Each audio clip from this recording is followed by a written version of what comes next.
हर खबर पर होगी आपकी पकड़। डाउनलोड कीजिए एबीपी लाइव ऐप। नमस्कार, मैं हूं विकास भदौरिया। हाथरस की आड़ में पूरे देश में दंगे फैलाने की, आग लगाने की साजिश का बड़ा पर्दाफाश हुआ है। पीएफआई यानी पॉपुलर फ्रंट ऑफ इंडिया के 4 लोगों को इस मसले पर गिरफ्तार किया गया है। इन चारों में एक केरल का रहने वाला है जो पत्रकार बनकर हाथरस की आग को पूरे देश में भड़काने की साजिश में जुटा हुआ था। जिन 4 लोगों को पकड़ा गया है उन पर पूरी साजिश के मास्टरमाइंड होने का आरोप लगा है।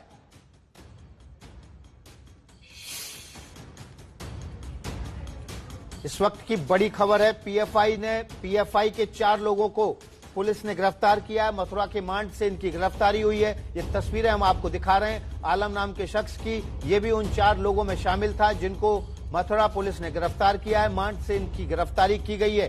इन चारों ने हाथरस केस के बहाने देश में दंगे कराने की, देश में दंगे भड़काने की साजिश रची थी और इसी साजिश का खुलासा मथुरा की पुलिस ने किया है। अतिकुर रहमान ये उस गिरोह का मास्टरमाइंड था जिसको पुलिस ने गिरफ्तार किया है। इसके अलावा 3 अन्य लोग भी गिरफ्तार किए गए हैं। इन सब की तस्वीरें आपके सामने। अतिकुर रहमान, सिद्दीकी, मसूद अहमद, आलम, ये 4 लोग गिरफ्तार किए गए हैं। इस बारे में ईडी ने भी अपनी जांच शुरू कर दी है और इस मामले में बड़ी खबर यह है कि हाथरस केस के बहाने ये लोग देश को दंगों की आग में झोंकना चाहते थे, देश भर में दंगे भड़काना चाहते थे और इन लोगों की गिरफ्तारी कर ली गई है। इन्होंने फ्री वेबसाइट carrot.co पर दुनिया भर में हिंसक प्रदर्शन करने के लिए बनाए गए पेजों के जरिए ही इन्होंने पेज बनाया। पीएफआई जिन 4 लोगों को पकड़ा है, पीएफआई के जिन 4 लोगों को पकड़ा गया है, उनकी पूरी जानकारी आपको दे रहे हैं। तो उससे पहले आपको उन 4 बड़े खुलासों के बारे में बताते हैं जो एक बड़ी साजिश की ओर इशारा कर रही है। पहला खुलासा, पीएफआई पर हाथरस की आड़ में दंगे कराने की साजिश का आरोप है। दूसरा खुलासा, justice for Hathras victim .carrot.co के जरिए दंगे की साजिश रची गई। इस साइट पर पेज बनाया गया और दुनिया भर में जहां जहां दंगे की साजिश रची गई, carrot.co पर ही पेज बनाए गए। तीसरा खुलासा, फ्री वेबसाइट carrot.co का दुनिया भर में हिंसक प्रदर्शन के लिए इस्तेमाल किया गया है और यहां पर भी हाथरस, जस्टिस फॉर हाथरस के नाम से carrot.co पर साइट बनाई गई। चौथा खुलासा, वेबसाइट के जरिए हिंसक प्रदर्शनों के लिए पैसा जमा करने की भी कोशिश की गई और इसी मामले की जांच ईडी भी करेगा। हम बारी बारी से आपको बता रहे हैं किस तरह से देश को दंगों की आग में झोंकने की कोशिश की गई, कैसे देश भर में दंगे भड़काने की कोशिश की गई। ये बड़ी खबर है इस वक्त एबीपी न्यूज पर। 4 लोगों ने मिलकर हाथरस केस के बहाने दंगे भड़काने की साजिश रची। अब आपको पीएफआई के 2-4 चेहरे दिखाते हैं जिन पर देश के दंगों की आग में झोंकने की साजिश रचने का आरोप है। इसमें पहला नाम है यूपी के मुजफ्फरनगर के रहने वाले अतिकुर रहमान का। अतिकुर रहमान ने ही इस साजिश को अंजाम देना शुरू किया था। दूसरा नाम है केरल के मल्लपुरम के सिद्दीकी चेरूर का, जबकि तीसरा नाम है यूपी के बहराइच के रहने वाले मसूद अहमद का। ये तस्वीरें हम आपको दिखा रहे हैं। ये 4 लोगों की तस्वीरें हम आपको बारी बारी से दिखा रहे हैं। अतिकुर रहमान यूपी का रहने वाला था, मसूद यूपी का रहने वाला था और चौथा नाम है यूपी के रामपुर के रहने वाले आलम का। मिल रही जानकारी के मुताबिक पीएफआई के यही 4 लोग पूरी साजिश के मास्टरमाइंड है। इन्हीं पर लोगों को जमा करने, उन तक पूरी योजना की जानकारी पहुंचाने सबसे का आरोप है। सबसे बड़ी बात है, इस पूरी साजिश के लिए फंड रेजिंग यानी पैसा जमा करने की जिम्मेदारी भी इन्हीं पर थी। इस वक्त की बड़ी खबर हम आपको दिखा रहे हैं। 4 लोग गिरफ्तार किए मथुरा पुलिस ने। मांड से गिरफ्तारी हुई है इनकी। देश को दंगों की आग में झोंकने का आरोप है इन पर। ये चाहते थे और इन्होंने बाकायदा इसकी एसओपी तैयार की थी कि किस तरह से दंगा भड़काना है, किस तरह से हिंसा फैलानी है। साफ कहा गया था मास्क लगा के रखें, टोपी पहन के रखें ताकि पहचान ना हो।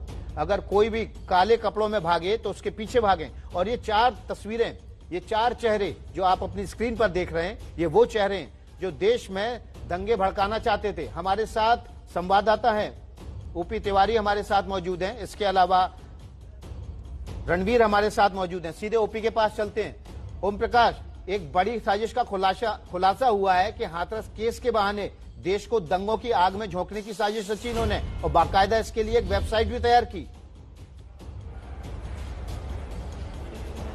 बिल्कुल विकास, मैं आपको बता दूं पीएफआई का रोल इसके पहले भी जहां जहां इस तरह की वारदातें हुई हैं पिछले 1 साल के दौरान आप देखेंगे तो लगातार आता रहा है। चाहे वो दिल्ली में धरना प्रदर्शन का मामला हो जामिया मिलिया में, या फिर वो नॉर्थ ईस्ट के दंगों का मामला हो, या फिर यूपी में पहले दंगों का मामला हो, या फिर अब फिर से एक नई साजिश का खुलासा हुआ है। सबसे अहम बात यह है विकास, जो इसमें भी जांच एजेंसियों के सामने जो अभी तक आई है कि जो वेबसाइट्स बनाई गई थी उस वेबसाइट्स में पैसे मांगे गए थे।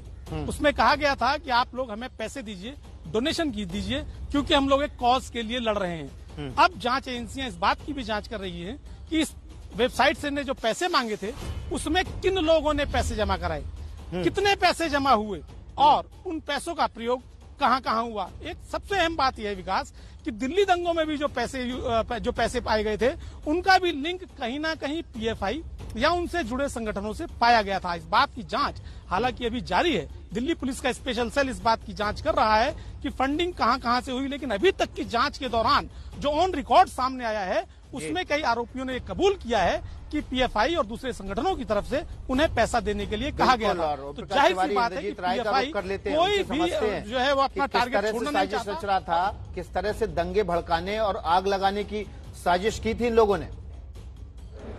देखिए, जो वेबसाइट है इनकी justice for Hathras victim .car.in, तो ये जो सर्विस प्रोवाइडर है ये कार्ड नाम की एक संस्था है जो इसको सर्विस प्रोवाइड कराती है।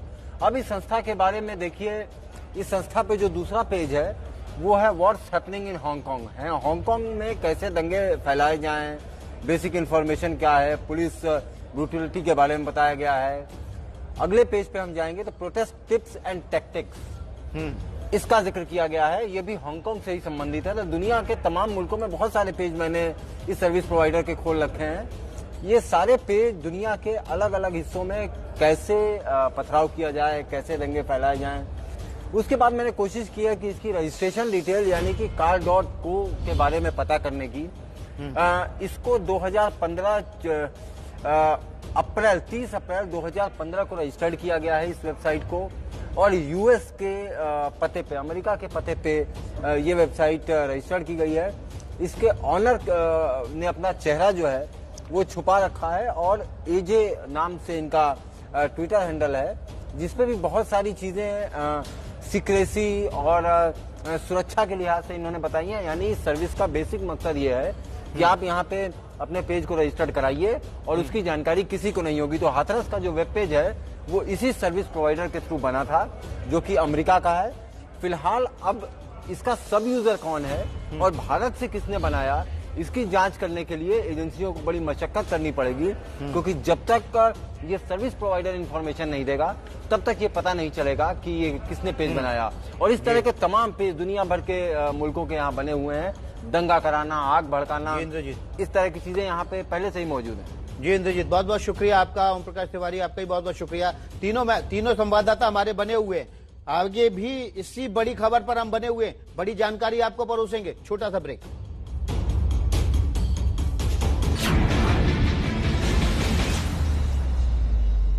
तो देश में बड़े दंगे कराने की साजिश का बड़ा खुलासा इस वक्त एबीपी न्यूज कर रहा है। एक वेबसाइट रजिस्टर्ड कराकर इसके जरिए देश भर में चंदा उगाने और दंगे कराने की साजिश रची जा रही थी। हमारे साथ संवाददाता ओम प्रकाश तिवारी हैं, रणवीर हैं, इंद्रजीत राय हैं। सीधे चलते हैं रणवीर के पास। रणवीर, अब एक बड़ा सवाल यह है कि रजिस्ट्रेशन किसने कराया? देश से ही हुआ, देश के बाहर से हुआ? इसकी जांच होगी, तब तार से तार जुड़ेंगे और बड़ी साजिश का और भी खुलासा होगा।